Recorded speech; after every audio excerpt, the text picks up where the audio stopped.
The world, welcome back to this episode of Random Life. Your host is Munwa, and today I want to answer these three questions. And I'm sorry for lisping a little bit. I have a bit of a tongue problem. I hope you can still understand me. So the questions that I have received is first is how to resign from a job that you really don't want to be doing, or in the environment you don't want to be doing.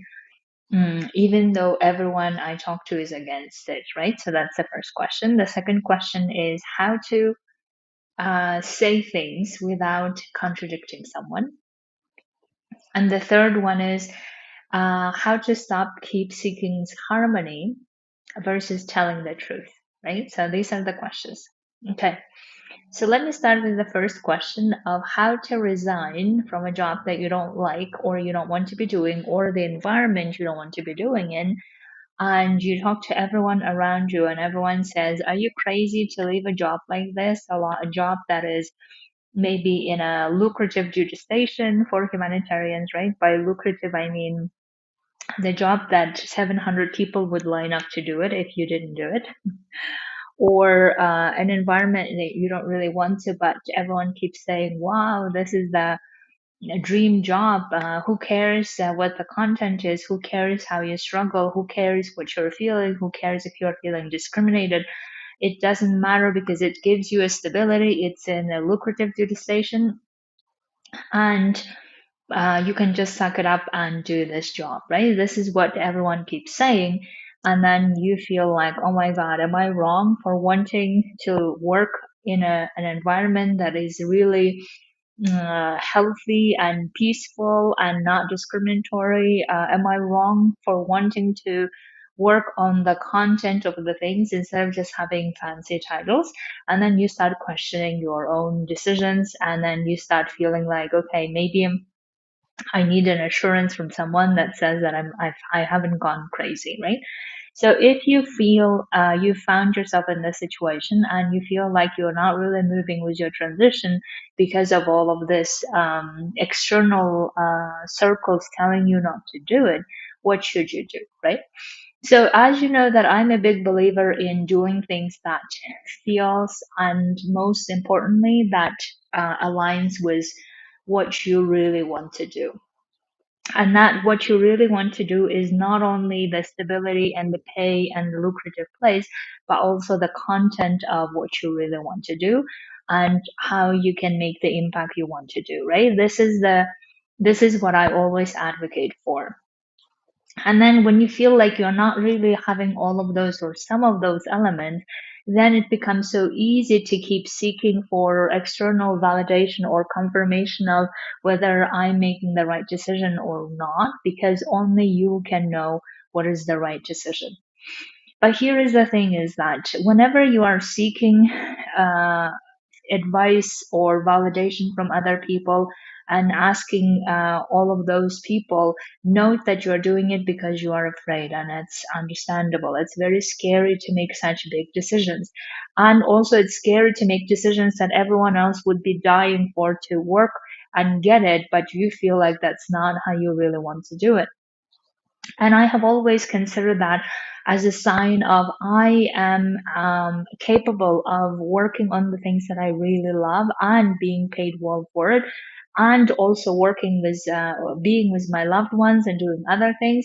And that's really how I want to live my life, right? So therefore, when I took the decision to leave my lucrative job in the lucrative place and all of these things, I actually didn't consult anyone because I really felt like I knew what I was doing and I knew why I was doing it. I felt good about my reasons for doing it, even though if I had asked other people, everyone I'm sure would be saying that, are you kidding? You being from Kyrgyzstan, you not having all of these luxuries, why would you ever resign from a job like this? And probably they would have their own reasons, right?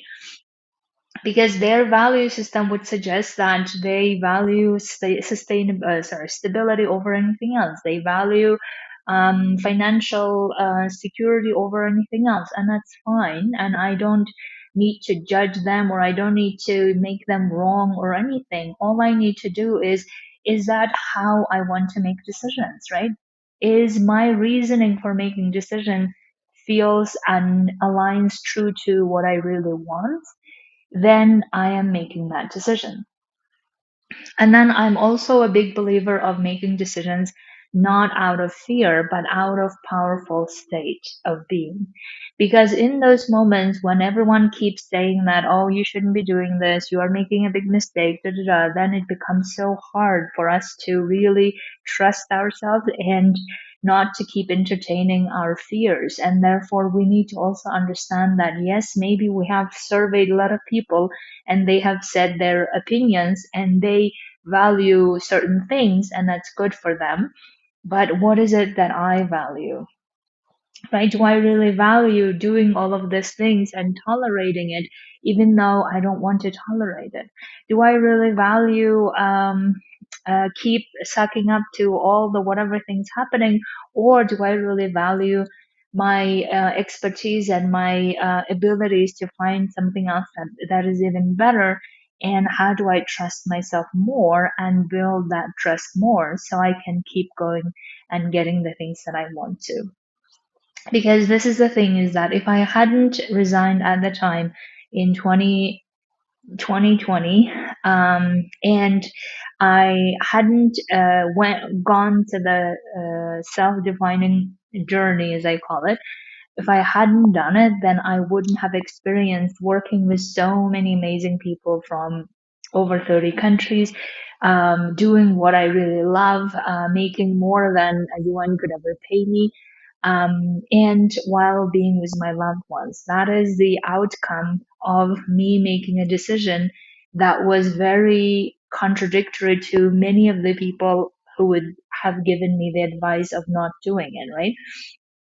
They would have, I'm sure if I had asked many people, they would have all told me, no, don't do it. And even at the time, I had a boyfriend and he was telling me, are you sure you want to do this? I don't think you should be doing this. And I was like, no, I don't want to do this because I don't want to be doing any job that I need to keep justifying myself why it's worth doing it, right?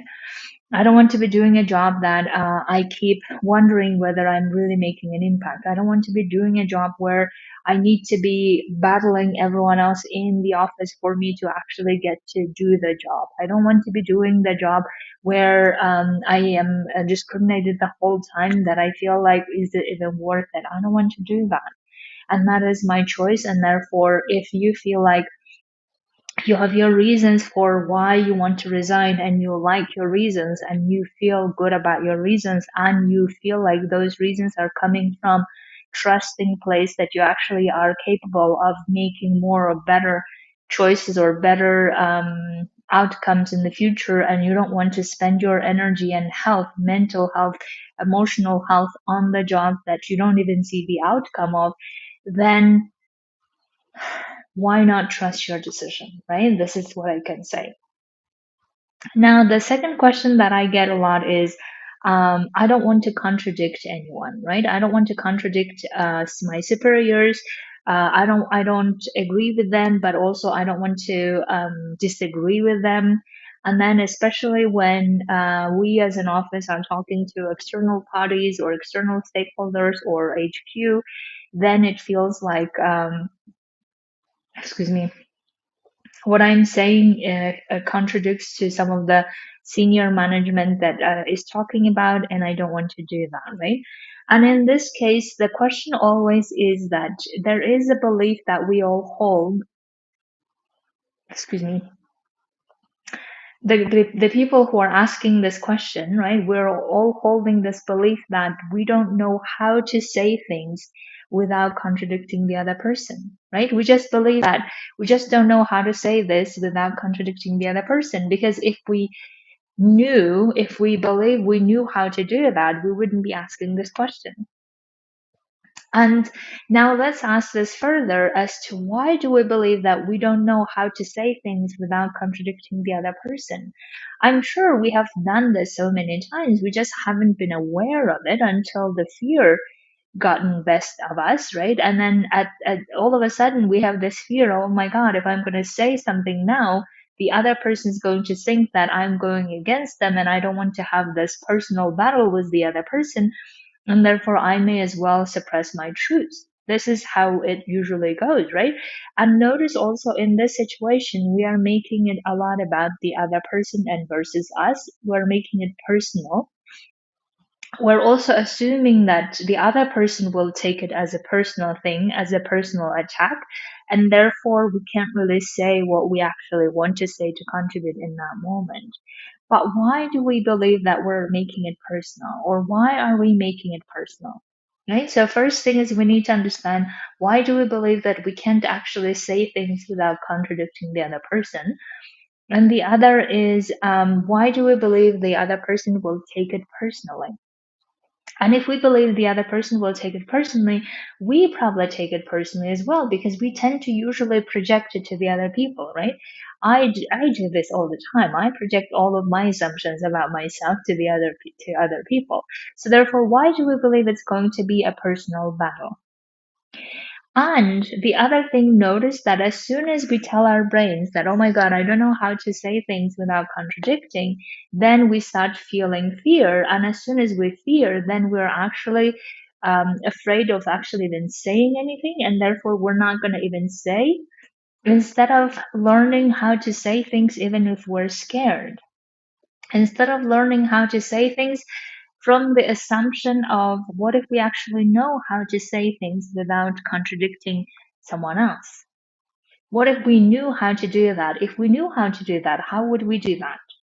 Why do we believe that as soon as we say something, it's going to look like a very contradictory thing, and then everyone's going to hate me, and then that would be a dramatizing, right? But we also need to know that in that moment, we're not really focusing on the topic matter, the subject matter that we're discussing. We're making it about ourselves. We're making it about the other person. We're making it a personal battle instead of actually talking about the thing that we're wanting. So therefore, what we want to do in that moment is we need to trust ourselves that we know how to say things without contradicting. We also need to trust ourselves that we actually know how to say, how to, or we know to understand where they are coming from when they are saying these things. And also, when we have that understanding of, yes, I understand where they're coming from, I also understand where I am coming from because of these reasons, and therefore I think it's important that I contribute these reasons in this conversation so that everyone knows without feeling attached to, it has to be my way or it has to be only this way or whatever the way, right? You see, as soon as we remove the attachment, we remove the fear, we remove remove making it a personal battle. We stop assuming that we're going to destroy everything by saying our truth. Then we become more flexible, but also more courageous and trusting to say things in the way that feels good to us without saying you are wrong, or without saying I disagree with you completely and you are the worst professional or whatever. We don't need to do any of that.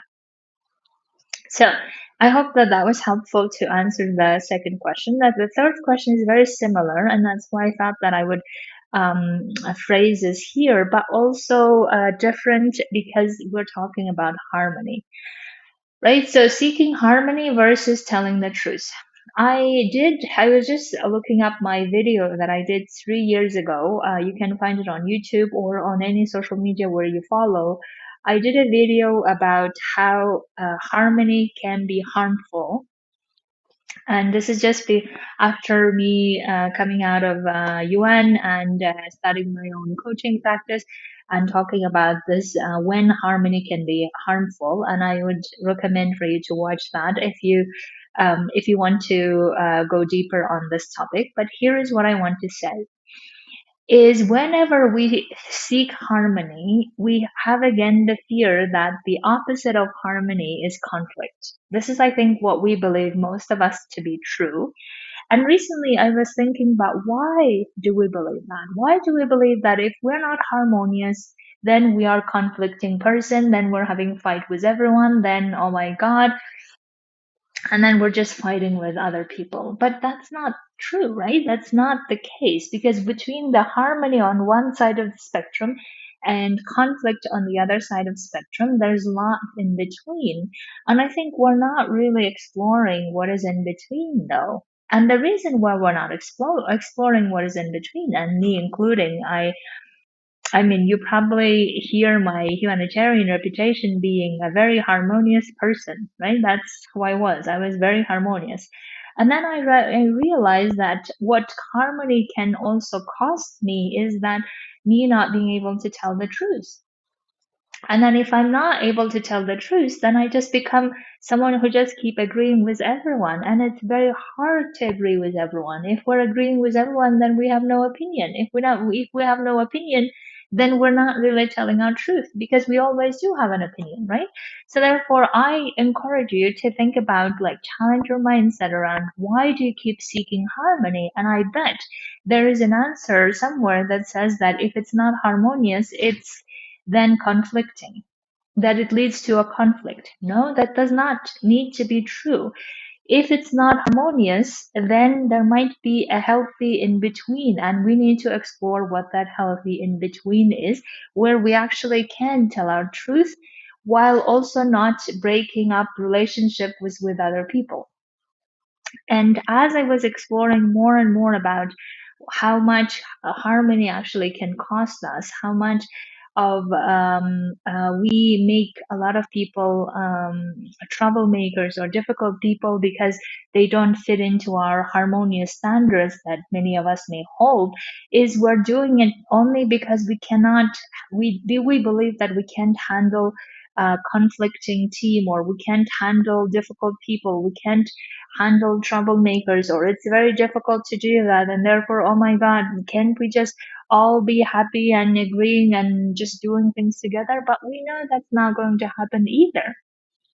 So therefore, we need to understand that if we're going to tell our truth, there might be people who will be pissed or who will not react well, and us willing to accept that might be one of the ways to go about it, right? Because if we just keep expecting everyone to love us for every opinion that we have, then we're not going to tell our truth.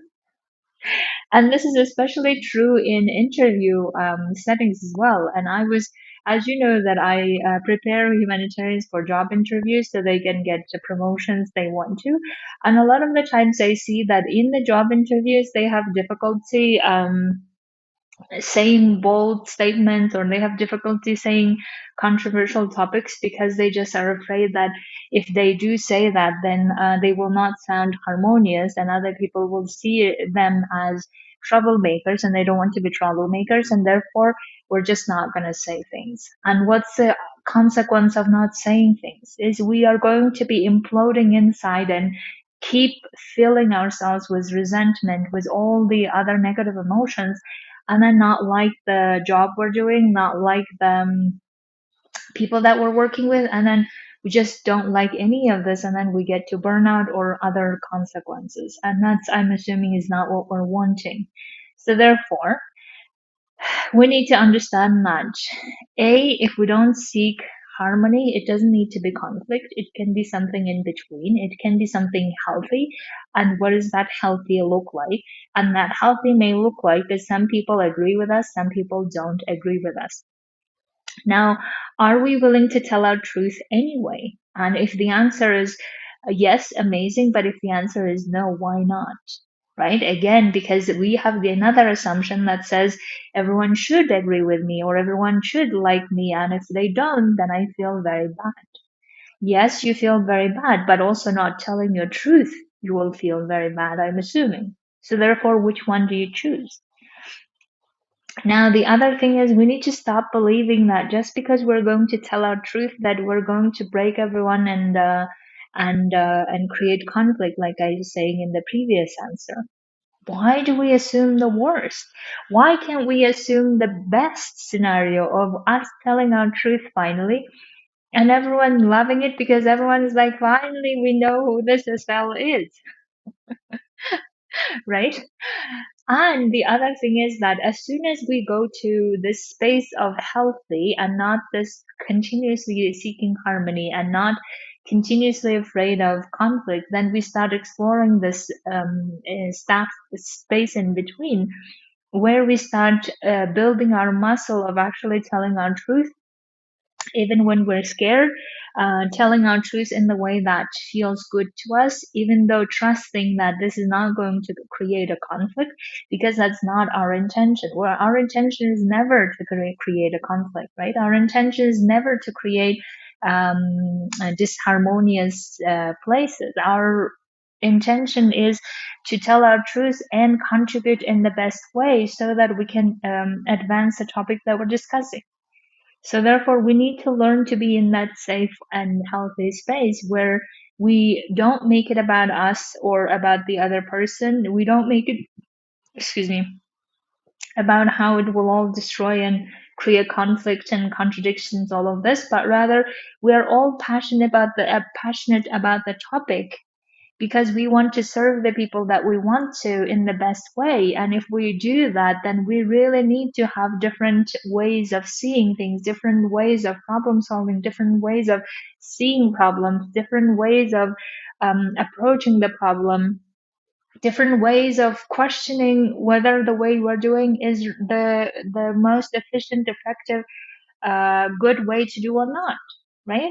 And therefore, me including, this is like my own, what is it? My own challenge to myself and to everyone is we want to go to the place of healthy that we define healthy, where we are able to tell our truth and not really make it mean that if we're telling our truth, then everyone's going to hate us and everyone's going to have a conflict or whatever, because those are very extremes. We need to learn to trust other people as well as ourselves, that we know how to get to that healthy place and not just be hanging around in the harmonious, but a bit of a fake or a bit of people pleasing, a bit of non-truth telling, resentful environment, or going to the other extreme of fighting the whole time with everyone else, which is also exhausting and not really necessary. And therefore, we need to set the example ourselves so that other people can also follow and do that together with us. Okay, my dears, if you would like to work on any of those topics to transition to the life where you feel like you are doing the job that you really want to, you are getting paid well, you are being with your loved ones or creating love relationships, and just loving and feeling powerful in your life, then absolutely come coach with me. I would love to coach you on any of these topics to get you feeling transition to the life you love living. Have an amazing rest of the week.